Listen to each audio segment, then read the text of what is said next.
Sesi edukasi dan juga sesi Q&A. Jadi sebelum mulai saya akan membacakan beberapa rules yang harus diikuti selama webinar berlangsung.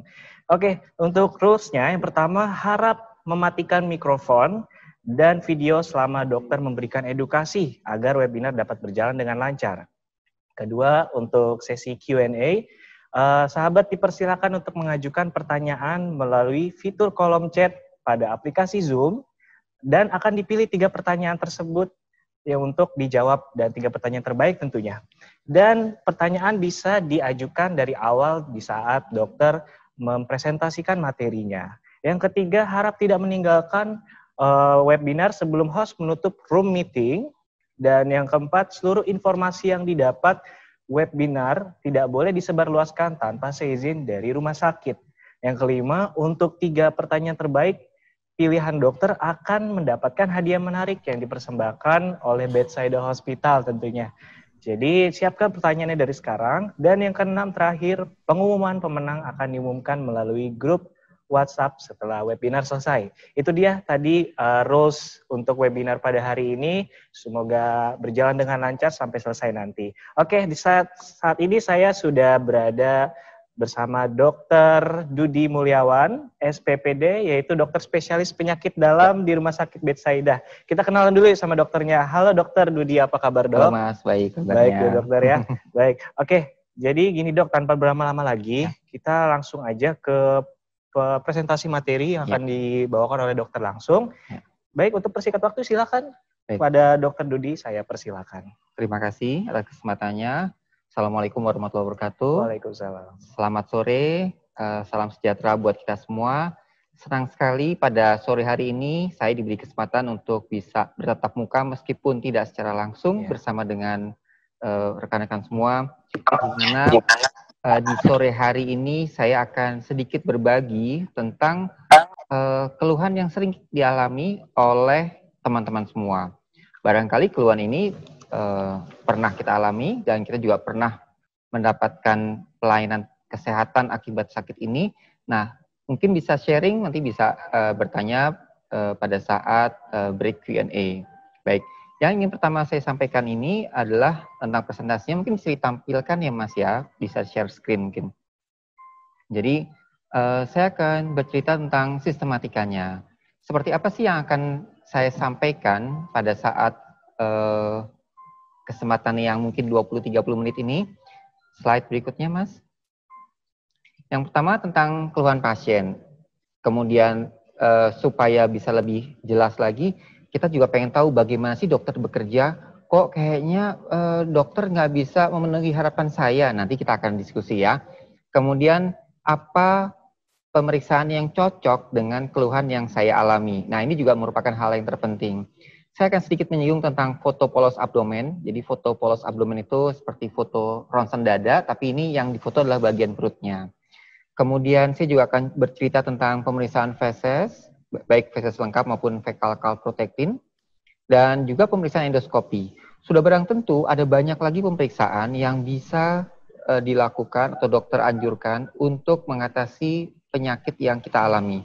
Namun demikian, keluhan-keluhan tersebut tentu akan disesuaikan dengan kondisi, dan pada kesempatan di sore hari ini saya akan bercerita tentang 3 pemeriksaan tambahan di samping dengan bagaimana dokter melayani teman-teman semua. Silakan slide berikutnya.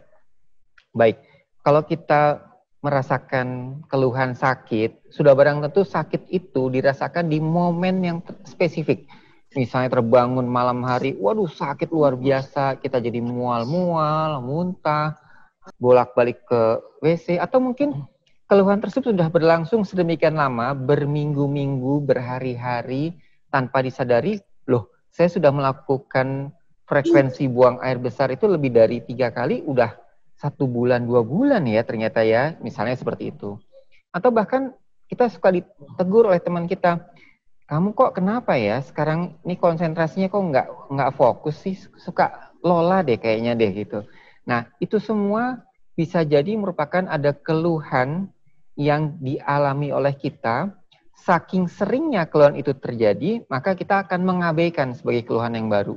Tahu-tahu teman kita akan menegur karena kita kurang konsentrasi, kemudian kita nggak bisa menerima tawaran makan karena takut habis makan langsung pengen buang air besar, atau mungkin jangan-jangan kita ngeliat kok berat badannya jadi tambah turun ya setelah beberapa bulan ini. Slide. Jadi yang perlu diperhatikan pada saat kita ketemu sama dokter, seringkali saya ketemu pasien, keluhannya apa? Iya dok, saya perutnya sakit. Udah berapa lama? Berapa lama ya? Berapa lama ya? Gitu. Nah, sehingga kadang-kadang kita tidak mempersiapkan keluhan itu seperti apa, sehingga dokter akan mengalami kesulitan dalam menentukan sakitnya ke arah mana. Ya, ingat, kami menganggap bahwa setiap keluhan yang disampaikan oleh pasien adalah berharga. Kita harus menilai jenis keluhan tersebut, apa yang mengawalinya. Mungkin kita masih ingat, mungkin juga nggak ingat, tapi mungkin ancar-ancarnya kita tahu gitu. Apa yang memperberat keluhan tersebut? Misalnya, dok, saya kalau makan yang pedas kok perutnya jadi nggak enak. Tapi kalau makannya bubur aja nggak apa-apa. Cuman kalau kemarin itu saya coba makan bubur kok banyakkan sedikit juga sakit lagi. Nah, itu juga perlu disampaikan. Kemudian yang tidak kalah penting adalah dampaknya. Bagaimana mempengaruhi kualitas hidup kita, rasa nyeri yang mungkin kadang-kadang menyebabkan kita jadi tidak bisa melakukan aktivitas tertentu. Kemudian yang juga menjadi hal yang terpenting adalah bagaimana berat badannya. Nah, kadang-kadang keluhan yang mau disampaikan itu dianggap tidak penting oleh pasien. Karena pasien pikir, masa gitu aja dokter perlu tahu sih. Kalau saya makan ketoprak jadi mencret, kan nggak penting tuh. Itu sebenarnya penting. Karena dengan cara seperti itu, seorang dokter akan menilai kira-kira pencetusnya itu apa, begitu.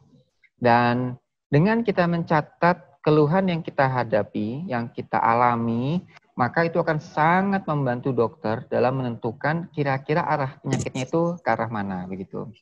Slide berikutnya.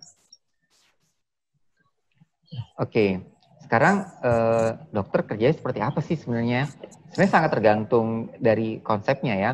Jadi ada yang dokter tuh seperti medical check up, karena kadang-kadang tuntutan pasien seperti itu. Dok, periksa semuanya deh, saya pengen tahu sakitnya apa nih, gitu misalnya ya. Nah, kalau konsep medical check up ini terus terang, kita akan pilihkan medical check up yang sesuai, tergantung pada kondisinya. Laki atau perempuan akan berbeda. Usia 40 tahun sama usia 1 tahun akan berbeda. Kemudian emang 1 tahun ada juga medical check up? Ada medical check up untuk anak kecil tergantung pada kondisinya. Kemudian kita tahu darah tinggi, diabetes, itu tidak ada keluhan apa-apa. Kita sampai saat ini, banyak orang diabetes masih bisa beraktivitas tanpa keluhan apapun yang mengganggu. Tahu-tahu kena serangan jantung. Nah, mengatasi supaya tidak terkena serangan jantung, mengatasi supaya tidak sampai harus cuci darah, mengatasi supaya tidak menjadi makin buruk lagi sakitnya, itu konsep mengatasi faktor risiko ya. Nah, ada juga konsep yang sifatnya kayak pemadam kebakaran gitu, mengatasi nyeri, mengatasi perdarahan, menghindari kerusakan jaringan tubuh yang lebih luas, misalnya kalau kita tersiram air keras misalnya, atau kita tertelan zat yang bisa mengakibatkan luka pada seluruh jaringan kerongkongan kita misalnya, itu juga akan dihindari dengan cepat itu. Slide. Jadi pada prinsipnya seorang dokter akan bekerja sesuai dengan konsepnya. Ada dokter umum, dokter keluarga, dokter spesialis, tentu akan sedikit berbeda. Lalu apakah kita perlu memberi informasi tersebut pada dokter? Jawabannya enggak juga. Begitu kita cerita, dok, ibu bapak saya sakit darah tinggi, kemudian saya nih khawatir apakah saya bisa kena darah tinggi lagi atau enggak. Nah, itu dokter akan berpikir, oke, ini konsep medical check up yang saya beresin nih. Atau kadang-kadang datangnya, dok ada keluhan enggak? Enggak ada keluhan pak, biasa aja dok. Ini sama sekali enggak ada keluhan. Tapi kemarin waktu saya medical check up di rumah sakit, saya dianggap darah tinggi. Padahal saya nggak merasa darah tinggi loh. saya merasa sehat, saya masih bisa beraktivitas, nggak ada keluhan pusing, sakit kepala, nyeri otot, aman pokoknya. Nah, ini pun juga merupakan bagian dari mengatasi faktor risiko. Nah, kalau yang sebelah kiri bawah, gambar yang bisa kita lihat sama-sama adalah gambar yang sifatnya pemadam kebakaran. Kalau orang masuk, apapun yang terjadi, pokoknya kita beresin. Yang nggak sadar kita bikin supaya bisa lebih sadar, yang mengalami gangguan tekanan darah karena shock kita akan coba atasi, yang sifatnya seperti pemadam kebakaran. Sudah barang tentu, saya yakin teman-teman semua serem ya kalau masuk rumah sakit, kalau masuknya itu lewat IGD terus. Nah, itu menjadi salah satu alasan kenapa kita diskusi di sini supaya kita bisa mendapatkan insight yang cukup penting. Ya, baik. Kemudian slide berikutnya. Ya, oke. Sekarang kita bicara tentang pemeriksaan penunjang. Jadi pemeriksaan penunjang menjadi salah satu pilihan yang penting dalam mengatasi penyakit yang diderita. Jadi kalau kita datang ketemu sama pasien, menanyakan beberapa hal yang penting, kadang-kadang hal yang penting itu tadi tidak bisa menjelaskan arah penyakitnya. Nah, sehingga mau nggak mau kita harus memeriksa pemeriksaan tambahan. Harus diingat bahwa pemeriksaan penunjang itu tadi tidak menyebabkan hambatan dalam pelayanan pengobatan pada pasien. Jadi misalnya masuk IGD, masuk ke ruang dokter, diambil darahnya. Dok, habis diperiksa darah, saya baru ketemu dokter lagi, baru tentukan obatnya ya dok ya, gitu. Enggak juga sih, kadang-kadang kita bisa mengarahkan sakitnya kemana, kita pilih pengobatan yang paling aman, jangan yang di luar konteksnya, dan kemudian setelah keluar hasil penunjang tersebut, maka kita akan memilihkan pengobatan yang lebih tepat lagi atau pengobatan yang lebih agresif lagi, yang mungkin efek sampingnya lebih tinggi. Tapi kalau efek samping lebih tinggi, obat yang lebih agresif, dan bisa membuat pasien nggak enak atau berisiko membuat pasien nggak enak, tapi karena penting dan harus dilakukan, maka kita terpaksa harus melakukan. Misalnya apa? Ya misalnya seperti kemoterapi, operasi. Kita tidak akan mengoperasi seseorang kalau tidak yakin memang perlu untuk dioperasi. Itu contoh sederhananya begitu, ya. Nah, faktor sensitivitas dan spesifisitas. Mungkin ada yang pernah dengar, dok, katanya pemeriksaan dengue blood atau pemeriksaan demam berdarah yang langsung itu ada ya dok ya. Saya mau periksa dok, saya sakit demam berdarah atau enggak misalnya gitu. Nah, ternyata hasilnya positif. Padahal dia nggak demam. Terus nanti bilang, loh ini kalau gitu ngaco dong dok periksanya. Kalau ngaco, kenapa dokter harus periksa pada orang yang sakit? Saya aja yang sehat aja ternyata salah kok gitu. Karena ternyata setiap pemeriksaan tersebut ada yang namanya faktor sensitivitas dan spesifisitas. Apa sih faktor itu? Jadi kalau kita bicara sensitivitas, kita bicara kalau ada 100 orang yang sakit demam berdarah misalnya, yang diperiksa dengan alat yang lebih lebih dominan lah, lebih yakin, lebih gold standarnya begitu. Maka kalau kita periksa dengan pemeriksaan dengue blood misalnya begitu, karena sensitivitasnya 97%, maka dari 100 orang yang sakit demam berdarah itu tadi, 97% akan ketahuan sebagai sakit demam berdarah. Hanya 3 yang mungkin ternyata hasilnya, 3% yang hasilnya ternyata negatif, padahal dia sakit demam berdarah. Itu namanya faktor sensitivitas. Nah, kalau spesifisitas gimana? Kebalikannya. Jadi misalnya nih, kalau misalnya ada 100 orang yang diperiksa dengan alat tersebut, disebutkan itu bukan demam berdarah, gitu. Ternyata ada 3 yang hasilnya itu demam berdarah. Nah, itu namanya spesifik. Ya, jadi dengan kata lain itu penting untuk didiskusikan ya. Dan kita juga tahu bahwa periksa penunjang itu butuh waktu, butuh persiapan, sehingga mungkin selesainya akan lama. Bayangkan kalau misalnya dokter harus nunggu obat, kita harus nunggu obat karena dokter menunggu hasil pemeriksaan penunjang, pasti akan lama penderitaannya ya. Demikian pula dengan faktor pre dan post analisa juga menjadi hal yang penting. Dan yang perlu saya garis bawahi, pasien tuh berhak tahu loh mau diperiksa apa dan tujuannya apa. Dengan demikian, pada saat kita diminta untuk periksa, kita tahu, oh tujuan untuk ini. Nanti kapan selesainya, dan setelah itu hasilnya harapannya bagaimana gitu. Dan yang tidak kalah pentingnya, saya sangat berharap sekali pasien atau teman-teman semua bisa menyimpan hasil pemeriksaan tersebut ke dalam handphone. Tujuannya apa? Supaya dengan mudah kita bisa lihat nih loh dok, kemarin diperiksa oleh dokter ini hasilnya seperti ini. Dengan cara seperti itu, maka diharapkan medical record itu ada di handphone yang bisa dibawa kemana-mana, sehingga kita tidak mengalami kesulitan pada saat kita mengalami masalah di satu hari. Slide berikutnya. Nah, kita tadi bicara tentang foto polos abdomen ya. Jadi kalau kita tidur, kemudian difoto ronsennya, perutnya seperti apa, nah kita akan kelihatan gambarannya yang cuma putih dan hitam seperti ini. Ya, mungkin secara umum kita bisa lihat, oh kalau sakitnya di perut sebelah atas, hati-hati, itu mungkin jangan-jangan ada batu, empedu, bisa radang pankreas. Kalau sakitnya di bagian tengah bawah, hati-hati, infeksi saluran kemih, tapi bisa juga kena usus buntu, misalnya begitu.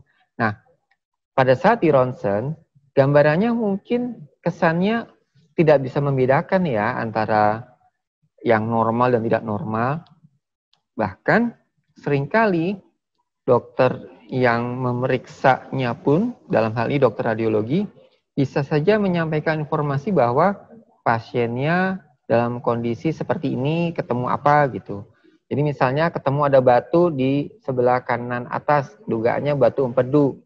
Bisa saja pasiennya bilang, saya nggak pernah kok dok dibilang ada batu empedu, saya juga nggak pernah ada keluhan batu empedu. Itu mungkin saja. Dan kadang-kadang memang adanya tanda tersebut tidak harus menyebabkan keluhan yang sesuai dengan gambar yang kita lihat. Jadi di sini fungsinya foto polos abdomen adalah mendapatkan gangguan atau kelainan organ yang bisa dihubungkan dengan penyakit yang kita derita pada saat ini. Slide berikutnya. Nah, kalau kita mau periksa feses, yang juga cukup penting adalah fesesnya itu cukup seger gitu loh. Seger itu maksudnya apa sih dok? Seger itu maksudnya jangan buang air besar malam-malam, kemudian diantarnya pagi. Atau buang air besarnya pagi, diantarnya pulang kantor gitu. Seharian di mobil tuh kotorannya itu disimpannya itu. Itu berbahaya banget. Karena apa? Bentuknya akan berbeda, zat-zatnya juga akan rusak, sehingga harus segera diserahkan. Istilahnya kotoran yang segar. Dan usahakan taruh di tempat yang disiapkan. Jadi kalau misalnya kita diminta untuk periksa laboratorium untuk periksa feses, jangan lupa minta tempatnya ya supaya lebih representatif begitu. Ngambilnya juga gampang, kemudian simpannya juga bagus dan tidak menyebabkan kontaminasi. Bayangkan kalau kita pakai kotoran seperti itu disimpan di wadah yang seadanya, dibawa naik mobil ternyata pecah. Waduh, nggak kebayang deh kayak gimana ya. Jadi lagi-lagi kita harus hati-hati. Dan sebaiknya mengeluarkan kotoran itu atau feses itu di rumah sakit. Slide berikutnya. Nah, fecal calprotectin itu pemirsaannya agak lama. Itu untuk melihat bagaimana kadar dari tanda peradangan di dalam kotoran itu tadi. Biasanya kita pakai angka-angka seperti yang ada di sini, 50, 20 sampai 200 dan di atas 200. Ada yang bilang 50, 50 sampai 150 dan di atas 150 atau 100 saja. Nah, banyak faktor yang mempengaruhi.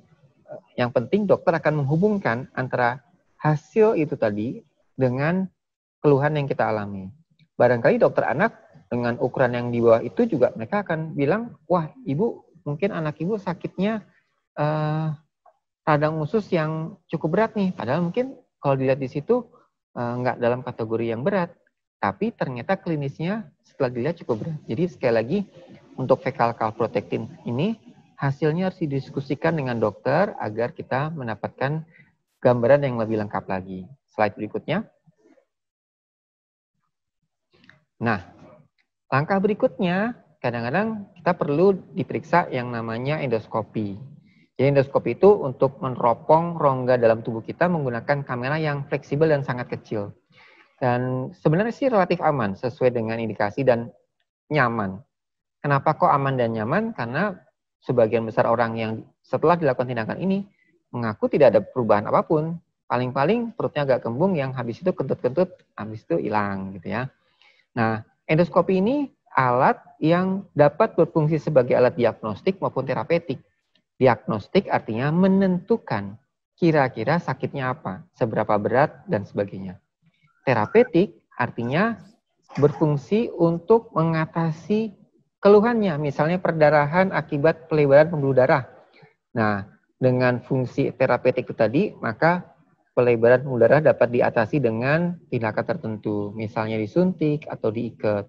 Bahkan kalau terjadi perdarahan, ada teknik tertentu untuk melakukan tindakan yang disebut sebagai tindakan ligasi atau mengikat sehingga tidak terjadi perdarahan. Nah, yang perlu dicatat di sini adalah persiapan yang dibutuhkan untuk tindakan endoskopi itu butuh waktu. Jadi ada periksa lab dulu, ada puasa 6-8 jam, dan ada persiapan khusus sebelum kolonoskopi agar tidak ada kotoran yang dapat mengganggu pemeriksaan. Bayangkan kalau mau diperiksa ternyata banyak kotoran, nanti kita mau lihat apa? Kan itu akan merugikan sekali. Slide berikutnya. Nah, ini gambaran gastroskopi.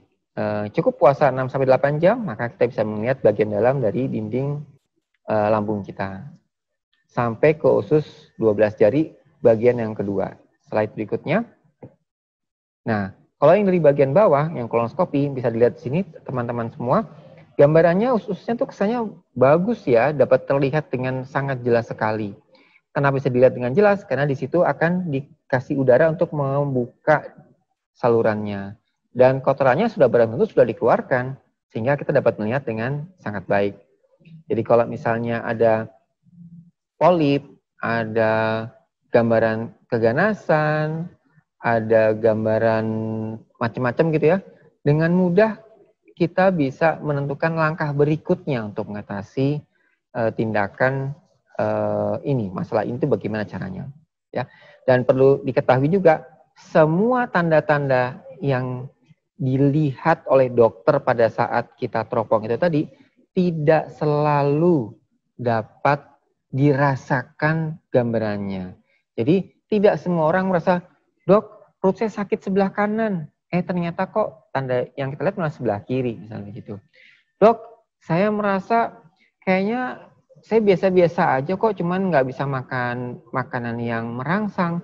Tapi kenapa kok ada gambaran seperti ini ya? Gambaran seperti kayak polip yang demikian banyak. Nah, hal-hal yang saya sebutkan itu tadi tidak selalu harus berhubungan antara gambaran endoskopi dengan keluhan yang dirasakan. Untuk itu, dokter akan melakukan pemeriksaan kolonoskopi itu sesuai dengan faktor risiko, sesuai dengan tanda bahaya yang dihadapinya. Kalau diperlukan, maka kita akan lakukan dengan segera. Slide berikutnya.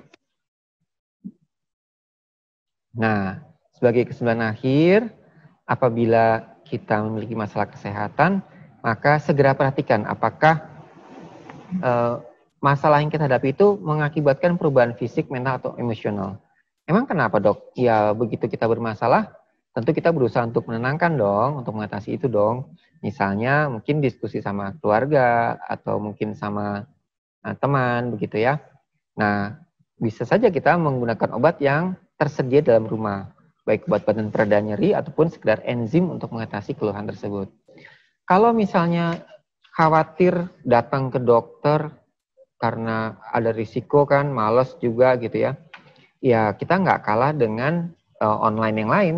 Di rumah sakit bedside juga ada teknik telekonsultasi yang bisa kita lakukan untuk memudahkan pasien dalam menilai kira-kira sebenarnya perlu ke dokter nggak sih, dok? Perlu diperiksa langsung nggak? Atau jangan-jangan dikasih telekonsultasi, dokter ngasih saran-saran, saya udah sembuh nih, jangan-jangan nih. Bisa saja seperti itu ya. Jadi konsultasi itu tidak harus hadir karena kita juga menyediakan telekonsultasi biasa.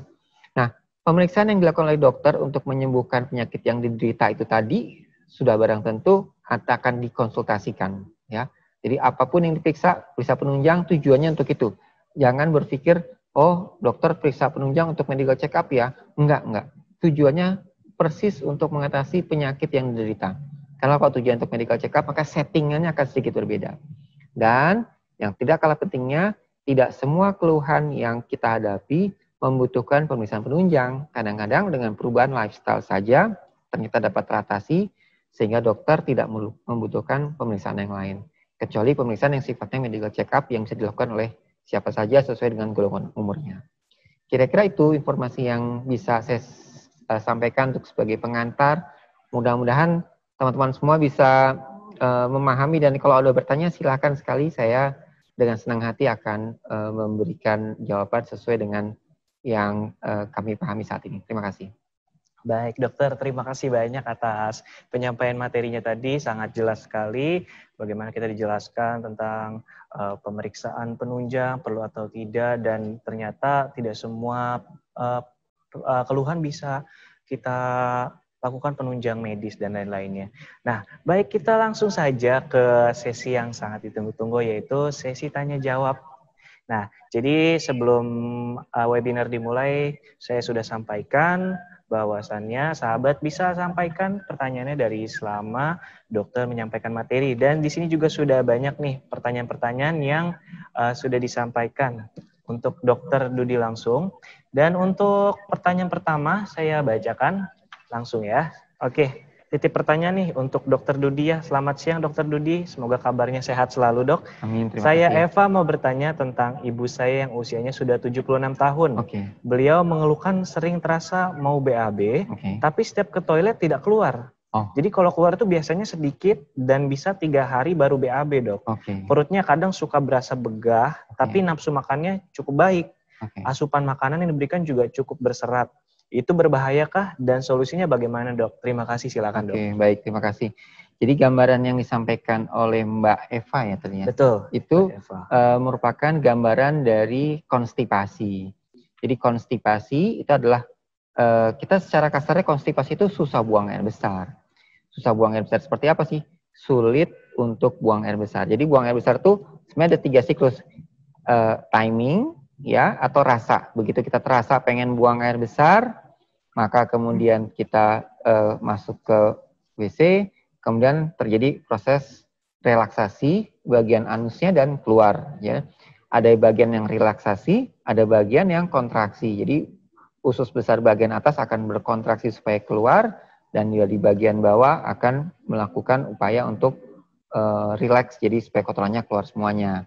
Nah, jadi gambarannya adalah gambaran seperti gambaran konstipasi. Nah, pertanyaan berikutnya lagi, kalau konstipasi itu normal nggak sih dok sebenarnya? Secara teknis, konstipasi itu di Indonesia cukup banyak. Seiring dengan kecukupan sayuran yang angkanya itu cuman ya 1/3 dari jumlah penduduk Indonesia, jadi boleh saya katakan bahwa konstipasi ini saya yakin jumlahnya akan sangat banyak. Tetapi jumlah yang sangat banyak tersebut tidak selamanya harus menderita dengan tanda kutip. Kadang-kadang menganggap itu biasa, ya, mengganggu apa ya? Mengganggu kualitas hidup ya, tetapi tidak terlalu ekstrim. Dalam artian paling-paling pas lagi pengen buang air besar ya udah kamar mandinya 1,5 jam dipakai cuman buat 1 orang gitu. Paling-paling seperti itu. Tapi kan itu lumayan mengganggu kalau misalnya kita ternyata harus buru-buru, ternyata kamar mandi yang tersedia tuh nggak ada atau terbatas. Nah, itu juga jadi salah satu kendala. Nah, terus cara mengatasinya bagaimana? Kalau cara mengatasi yang paling sederhana adalah 3. Konstipasi itu diatasi oleh 3 hal. Yang pertama, kecukupan serat. Yang kedua, asupan air dan serat yang seimbang. Jadi artinya kalau kita makan serat aja tapi airnya kurang, bahaya. Nah, yang ketiga adalah aktivitas, dalam hal ini jalan kaki. Kalau kita bicara jalan kaki, berapa lama sih jalan kaki yang cocok untuk orang yang usia 76 tahun? Saya rasa sangat tergantung dengan bagaimana seorang dokter menilai aktivitas kemampuan fisiknya. Jadi kalau 76 tahun beliau masih bisa arisan, masih bisa jalan-jalan, masih bisa ke pasar, ke mall dulunya gitu ya. Saya pikir itu cukup bagus. Sehingga tidak ada salahnya buat mereka untuk tetap melakukan aktivitas tersebut ya dengan jalan kaki, sehingga buang air besar akan jauh lebih mudah lagi. Nah, kalau ternyata sudah dicoba 3 hal ini tidak berhasil, anjuran saya harus segera dilanjutkan dengan pemeriksaan kotoran. Itu yang paling gampang. Jadi tidak harus datang ke rumah sakit kan, ya bisa telekonsultasi, bisa juga langsung periksa kotoran. Periksa kotoran mau periksa apa? Periksa feses lengkap. Terus apalagi? Karena usia di atas 60 tahun, maka pemeriksaan ditambah dengan 2 hal lagi, yaitu pemeriksaan fekal calprotectin dan pemeriksaan M2PK. Sekali lagi, pemeriksaan feses lengkap, pemeriksaan fekal calprotectin, pemeriksaan M2PK. Ketiga-tiganya adalah pemeriksaan kotoran. Yang satu untuk melihat ada tanda bahaya atau enggak, yang satu untuk melihat apakah ada tanda peradangan, dan yang terakhir adalah melihat bagaimana resiko untuk menjadi kanker. Demikian, Mas. Baik, terima kasih dokter atas jawabannya. Sudah terjawab ya untuk pertanyaan dari Ibu Eva. Oke, kita langsung ke pertanyaan berikutnya, yaitu dari Bapak Randy Siswanto. Selamat siang dokter Dudi, saya Randy Siswanto ingin bertanya beberapa pertanyaan. Apakah IBD bisa terjadi pada usia muda kurang dari 30 tahun? Dan kedua, apakah ada hubungan antara stres atau cemas terhadap munculnya IBD? Dan ketiga, terakhir, nutrisi apa yang sebaiknya dikonsumsi pada pasien IBD? Peranan mikrobiota efektifkah? Silakan dok. Ini pertanyaan yang oke banget nih. Oke nih ya. Jadi ceritanya gini, kalau kita bicara tentang IBD, Inflammatory Bowel Disease, adalah penyakit peradangan pada usus yang penyebabnya itu boleh dikatakan kita masih belum tahu karena faktornya cukup banyak. Ada faktor kerentanan genetik di sini. Dulu itu IBD itu biasanya orangnya pinter-pinter gitu. Kenapa kok pinter-pinter? Nggak tahu, pokoknya IBD biasanya pinter-pinter tuh. Terus yang kedua, orang IBD biasanya suku tertentu, yaitu kelompok Yahudi dalam hal ini. Saya pikir, oh pantes, orang Yahudi itu cukup banyak pantangan makanannya ya, karena mungkin karena faktor pengaruh genetik sehingga mereka sangat berhati-hati supaya tidak sampai menjadi penyakit yang menyebabkan masalah buat dirinya. Dan IBD itu sendiri itu juga ada dua macam bentuknya. Bisa yang kita sebut sebagai Crohn disease, bisa juga yang disebut sebagai colitis ulceratif. Dua hal itu berbeda, agak sedikit berbeda penanganannya karena sangat tergantung pada manifestasinya seperti apa. Nah, terjadi pada usia muda mungkin nggak? Mungkin.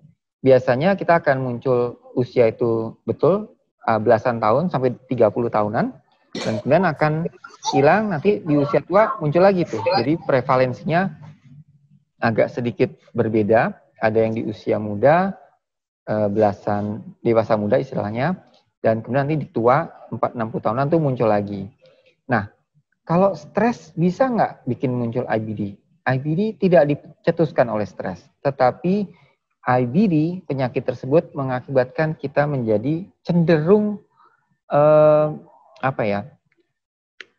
sensitif, karena wah nggak sembuh-sembuh nih jadinya nih gitu. Begitu kita nggak sembuh-sembuh, akibatnya kita akan menjadi cemas nih karena IBD itu tadi. Tapi sebenarnya tidak ada berhubungan. Yang ada adalah stres atau cemas itu terhadap keberadaan IBS. Nah itu lain lagi tuh IBD sama IBS tuh. Kalau IBS itu irritable bowel syndrome. Jadi ususnya itu sensitif, gampang sekali mengalami gangguan akibat kecemasan ataupun stres. Nah, kalau bicara nutrisi yang sebaiknya dikonsumsi, maka kita akan memilih nutrisi yang satu, dimasak dengan sempurna. Nah, definisi dimasak dengan sempurna itu bukan dimasak dengan cara dibakar, bukan pula dengan digoreng. Ya, yang terbaik adalah direbus atau diungkep kalau orang Jawa bilang ya, jadi diuapkan itu. Jadi proses pemasakan yang matang semuanya itu. Jangan sampai ada yang gosong, ada yang jadi arang, tapi ada juga yang sedikit ada darahnya misalnya begitu, kayak masak sate gitu ya. Jadi dalam hal ini nutrisinya harus dimasak dengan sempurna. Yang kedua pilih yang dapat dicerna oleh tubuh kita. Jadi jangan sampai kita makan makanan yang nggak bisa dicerna, misalnya susu. Kalau kita nggak bisa cerna susu, minum susu kembung ya jangan minum susu gitu. Secara umum ini disebut sebagai hindari food map. Food map itu adalah singkatan sih sebenarnya. Jadi makanan atau bahan makanan yang fermentable, yang bisa mengalami fermentasi, baik oligosakarida, disakarida, ataupun polisakarida, dan itu juga cukup penting. Kalau mikrobiota diharapkan kalau ada kuman di situ, maka akan mengurangi jumlah kuman. Pada beberapa kasus ya, pada kasus yang lain nggak terlalu efektif. Jadi sangat tergantung pada kondisi. Demikian, Mas. Baik, Dokter Dudi, terima kasih atas jawabannya sudah terjawab tadi ya, Mas Randy. Baik, untuk pertanyaan berikutnya dari Ibu Cynthia Surjani Prasetyo. Sore, Dokter Dudi, bagaimana membedakan radang usus besar dengan kanker yang timbul di usus besar? Lalu bagaimana nih, Dok, penanganan untuk kedua penyakit tersebut? Silakan, Dok. Ini pertanyaan yang berat juga nih, bagus juga nih, keren nih jadinya. Jadi biasanya kanker usus besar atau radang usus besar itu nggak bisa dibedakan dari keluhannya. Dan kadang-kadang karena nggak bisa dibedakan di keluhannya, orangnya biasa-biasa aja, sehingga kadang-kadang penanganannya jadi terlambat. Nah, langkah termudah apa? Langkah termudah sekali lagi periksa kotoran. Tadi saya sudah sebutkan periksa feses lengkap, periksa fecal calprotectin, periksa M2PK. 3 pemeriksaan tersebut merupakan pemeriksaan yang sebaiknya dilakukan pada orang yang usia di atas 60 tahun. Atau orang yang berisiko untuk menjadi kanker di usia yang lebih muda. Nah, dengan memeriksa hal tersebut, dengan mudah kita menilai, oh ternyata fecal calprotectin tinggi. Ingat, peradangan yang cukup tinggi dan terjadi peradangan terus-menerus akan memudahkan timbulnya keganasan. Sehingga langkah berikutnya kita harus hati-hati tentang kemungkinan menjadi keganasan. Maka M2PK kadang-kadang akan diperiksa pada kondisi itu. Dan jangan terlalu khawatir juga kalau M2PK-nya tinggi. Kenapa kok jangan terlalu khawatir? Karena biasanya pada saat kita lihat, oh ternyata masih kecil, belum terlalu besar. Jadi kita bisa melakukan tindakan yang sifatnya sederhana, misalnya dipotong tuh, kayak tadi gambar-gambar yang aneh-aneh itu bisa dipotong, secara kasat mata nggak ada perubahan apapun, karena yang dipotongnya bagian dalam, dan langsung sembuh lagi. Nah itu yang juga cukup penting. Jadi baik pemeriksaan 3 hal tadi itu yang biasa diperiksa akibat keluhan pada perut kita, maka setelah itu kita akan menangani penyakit yang dihadapi sesuai dengan stagingnya. Kadang-kadang kita akan ingat pemeriksaan tersebut baru tahap awal, nanti ditambah lagi dengan kolonoskopi untuk menilai bagaimana gambarannya. Ditambah lagi dengan pemeriksaan biopsi. Demikian, Mas. Baik, terima kasih dokter jawabannya tadi ya dari pertanyaan Ibu Cynthia. Lalu untuk pertanyaan berikutnya dari Ibu Marliana Sulistianisi. Selamat siang Dokter Dudi, saya Marliana usia 38 tahun. Sekarang sering sekali kaki dan tangan tiba-tiba lemas, nyeri perut bagian kiri bawah, terkadang sakit kepala juga. BAB juga susah, padahal sudah makan yang berserat dan minum air putih. Kira-kira harus cek up apa ya dok ya? Silakan. Ini juga cukup penting nih, cukup penting banget nih. Jadi pada orang tertentu keluhan lambung itu tidak spesifik. Tidak muncul seperti halnya keluhan yang ya kayak kita sakit biasa gitu ya. Kadang-kadang keluhannya itu nggak berhubungan dengan lambung. Seperti tadi Bu Marliana itu keluhannya tiba-tiba lemes, nyeri perut kiri bawah, sakit kepala gitu ya. Nah kalau mau diperiksa, apa yang mau diperiksa nih sebenarnya? Kalau secara kasar ya barangkali yang sudah saya sampaikan tersebut yang tidak harus ke rumah sakit, ya periksa kotoran ya. Karena sepertinya ini bagian dari konstipasi. Nah, kalau misalnya konstipasi dok, kira-kira cara mengatasinya bagaimana? Atau paling tidak gini, dokter konstipasi nggak sih? Gitu. Ya kan? Ya, dokter konstipasi nggak sih? Dokter gimana cara mengatasi konstipasi? Itu pertanyaan yang kadang sering disampaikan ke saya. Dan saya katakan, iya mungkin ada kalanya saya pernah mengalami konstipasi.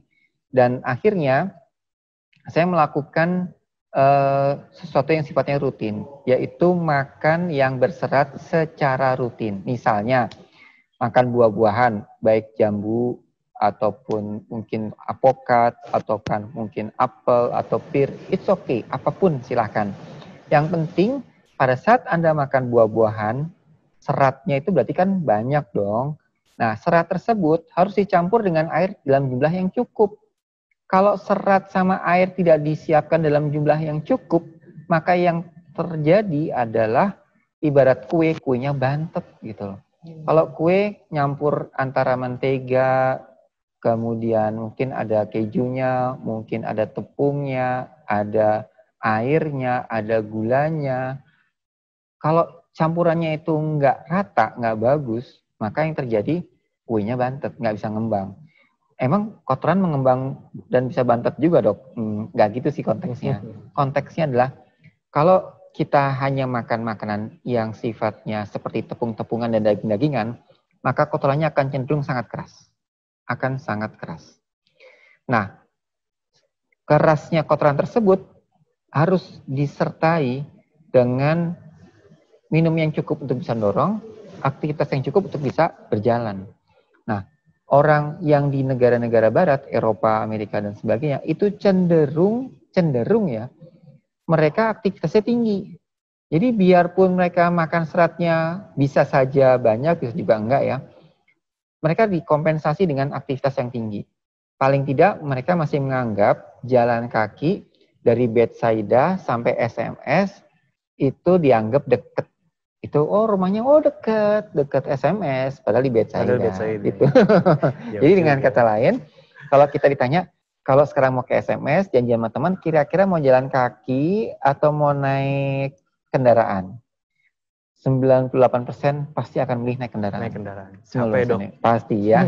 Nah, itu salah satu contoh bahwa kita tidak terlalu banyak beraktivitas. Nah, ada patokan untuk jalan kaki sebanyak 10.000 langkah. Berdasarkan pengalaman, nggak akan tercapai. Saya pernah menghitung langkah dengan alat yang cukup baik, baru keluar rumah, sampai pulang lagi jam 11 malam. Itu mentok-mentoknya. Di rumah sakit pun saya sibuk, pasiennya banyak, jalan turun naik tangga pakai jalan kaki biasa. Ternyata saya cuman 7.000 sampai 8.000. Paling mentok banget 9.000, itu pun udah saya coba jalan-jalan ke sebelah rumah sakit sekedar untuk cari makanan yang agak jauhan dikit. Ternyata susah. Jadi kalau memungkinkan tekniknya gimana? Jalan kaki dulu setengah jam setiap hari. Baru setelah itu kita beraktivitas seperti biasa. Itu target yang mungkin dapat kita lakukan dengan lebih terlaksana. Jadi pada Ibu Marliana, mohon ditingkatkan lagi Bu jalan kakinya, paling tidak 30 menit setiap hari. Bukan saja sekedar bisa menghindarkan dari penyakit diabetes, tapi juga akan memperbaiki rasa nyaman setelah buang air besarnya. Kalau misalnya kira-kira tidak berhasil diatasi juga, Ibu bisa melakukan telekonsultasi atau bisa periksa feses lengkap, fecal calprotectin untuk menilai apakah ada gangguan pada saluran cerna saya. Demikian, Mas. Baik, berarti ini dok ya, tekstur kotoran juga ditentukan dari apa yang dimakan dan juga seberapa sering minumnya dok ya? Persis ya. Secara umum ada orang iseng di daerah Bristol tuh ya. Kita jadi menyebutkan Bristol Stool Chart. Jadi kotoran itu seakan-akan dibagi jadi 7. 1 sampai 7 gitu ya. Jadi 1 itu berarti keluar kotorannya bulat-bulat kecil-kecil kayak kotoran kambing. Kalau 2 itu agak sedikit besar, berkonglomerasi lah gitu, tapi ancur-ancur juga. Yang ketiga agak lebih panjang, tetapi retak-retakannya bisa kita lihat. Yang keempat itu seperti sosis. Yang kelima itu ancur seperti kotoran sapi lah gitu. Jadi ancur ya. Kalau pemeriksaan fisik yang menonjol oleh dokter barangkali akan didapatkan perut yang buncit, yang kembung, yang istilahnya bloating. Kalau diperiksa tuh dokter akan mengatakan, oh bunyinya timpani nih gitu. Atau didengar pakai stetoskop, kok ada itu ya gambaran seperti meteorismus nih. Nah kayak gitu-gitu tuh istilah-istilah kedokteran yang dulu dokter. Kira-kira demikian. Baik dokter, terima kasih atas jawabannya. Langsung ke pertanyaan berikutnya. Dari Ibu Mailina Suharyani. Mau tanya dok, saudara usia 30-an menderita autoimun. Kayaknya pernah ada riwayat kanker usus. Saat ini tidak ada keluhan, tapi kan diperlukan untuk pengecekan dini. Terima kasih dok. Oke, baik, betul. Jadi memang betul, apabila ada keluarga yang mengalami kondisi kanker, maka pemeriksaan penapisan kanker akan lebih cepat.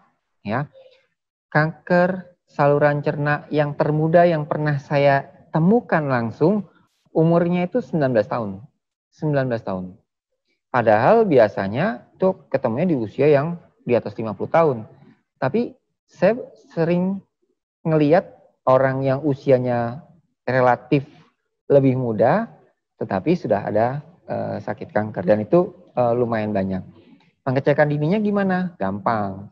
Tadi periksa M2PK. Jadi M2PK itu periksa dari kotoran ya, dan periksa feses lengkap seperti apa nanti akan dilihat di laboratorium. Feses lengkap sama M2PK. Karena kan tidak ada tanda-tanda peradangan ya Mas ya. Oke, baik sudah dok. Baik, untuk pertanyaan terakhir nih dok ya. Dari Ibu Margaret Sitorus. Selamat sore dok, saya mau bertanya. Nenek saya usia 81 tahun merasa perutnya keras, kadang terasa nyeri dan terasa begah. Sudah kami bawa periksa ke dokter dan lakukan USG abdomen, hasilnya normal dok.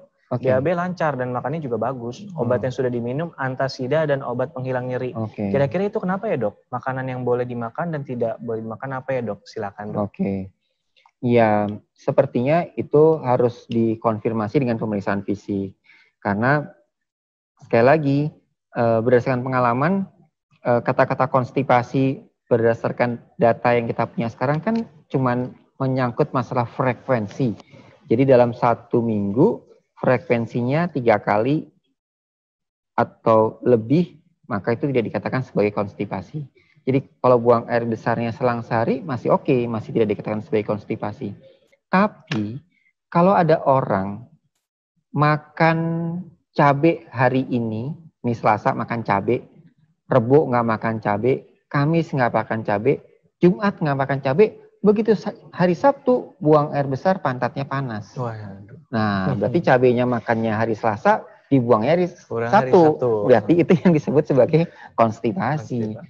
Kenapa kok itu dia sebagai konstipasi ya? Karena kan agak susah kalau orang luar negeri kan nggak tahu yang namanya cabai kayak gimana kan. Tapi kalau saya punya kebiasaan juga nih, secara umum, secara kasar, secara matematis, di lambung kita butuh 2 jam untuk dikelola, kemudian di usus kecil kita butuh 6-8 jam untuk diserap makanannya, di usus besar kita butuh 4-6 jam untuk diserap airnya, diserap elektrolitnya. Jadi total 12-16 jam. Nah, saya kebetulan tipikal orang yang pernah makan sekali sehari, yaitu makannya jam 2 sampai jam 4 sore. Karena pagi-pagi sempatnya makan jus, kemudian kalau sempat roti, ya makan, kalau enggak ya nggak makan, nggak apa-apa. Pokoknya saya jam 2 sampai jam 4 itu jadwal makan siang. Habis itu kerja lagi, pulang jam 10, jam 11 malam, jam segitu mau makan apaan lagi kan. Biasanya kalau makan lagi berarti saya tidurnya akan jam 2 pagi. Karena nggak bisa tidur, ngapain lagi gitu, ada sesuatu yang kita kerjakan. Sehingga akhirnya saya terbiasa makan sekali sehari. Nah, kalau saja saya jam 2 sampai jam 4 lalai sehingga nggak sempat makan, maka saya akan makan jam 10 atau jam 11 malam. Nah, begitu saya makan malam, jam segitu kan itu jam-jam rawan itu.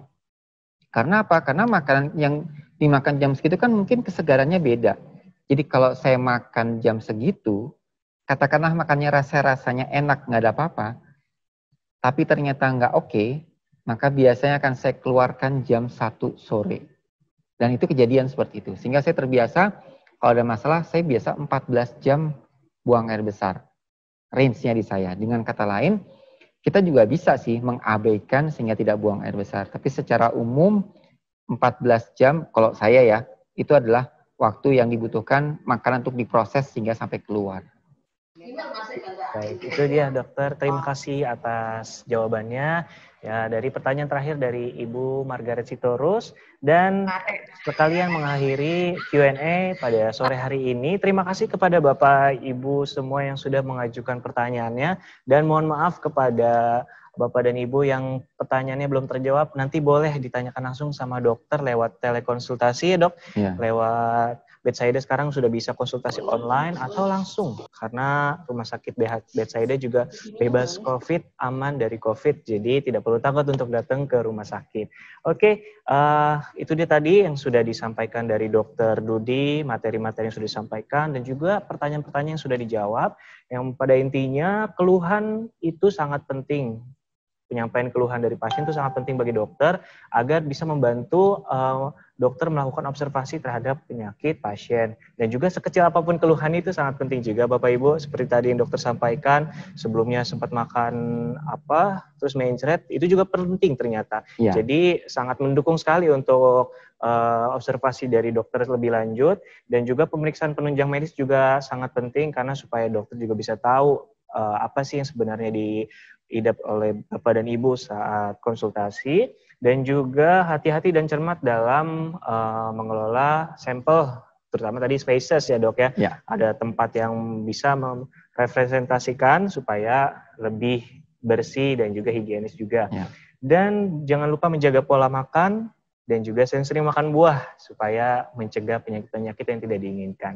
Oke dokter, itu kesimpulan yang saya recap untuk hari ini, dan silakan dok, kira-kira ada pesan penutup untuk sahabat Bethsaida yang bisa disampaikan. Oke, baik. Yang terakhir adalah, tadi kita bercerita tentang pengantar bagaimana seseorang yang akan ke dokter di masa COVID ini lebih berhati-hati.